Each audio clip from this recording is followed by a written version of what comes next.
For the spiritual practice, do we need teacher or no need? It depends. Especially at the beginning, we don't need to have particular one teacher. We can learn so many things from the books, nowadays with the videos, online, so many things.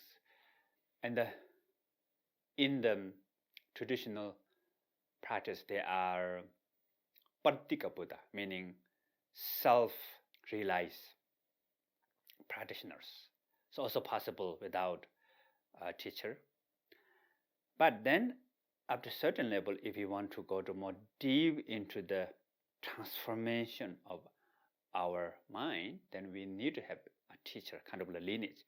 But you don't need to be always around that teacher, and you don't need to become like special best friend, or even you don't need to meet up like one to one. Like in our lineage, the one of the lineage holder meet the root teacher 3 days only entire life, but that person really received profound teaching and integrate in the life, become next lineage holder. Normally, what we call, there are 3 style of looking for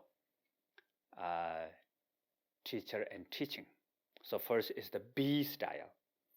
The teacher is like flower, the teaching like nectar, and the student like bee. So you go to different flower, take the nectar. You don't need to have only one flower. Or also advise, don't attach too much to the teacher also. And the second style is, if you are really confused, so many different teachings, so I don't know which one I focus, then what we call the shepherd style. So you follow one particular teacher, that lineage, and listen to that one. And that is, you need to choose, carefully choose. And something teaching really related with you, having lineage and history of practice and study and the humbleness and the loving kindness, compassion, something like that. Of course, you still have many other teachers, but still you continue to follow that teacher. And the third style is what we call spontaneous style, that what we call the special teaching, nature of mind teaching, or pointing out your true nature. So when you receive teaching, and particular teaching pointing out, if you recognize the nature of your mind, that is automatically become one of your main teacher. So 3 style, and it doesn't matter. So there are 4 teachers, what we call the physical teacher. And next important is the teaching from that teacher.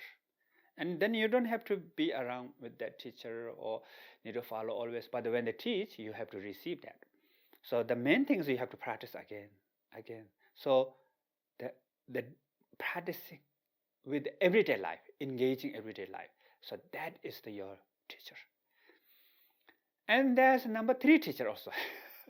Third is what we call phenomena is your teacher. Meaning now, when you practice that teaching, then life is go up and down. Actually, up is really good. Down is better.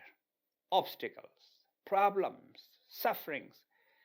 If you take this teaching and engage with the problem, obstacles, sufferings, all this become what we call adding wood to the fire.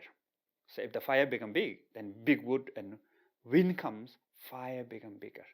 So actually, obstacle become opportunity, problem may become solution, and suffering may become happiness. So all phenomena is the teacher. Then number 4, the last is your true nature. You are the teacher for yourself. Your awareness, love and compassion, wisdom is the ultimate teacher that really teach you. So that's the ultimate teacher. And all these varieties, that whatever we want to look for our life, is so wonderful.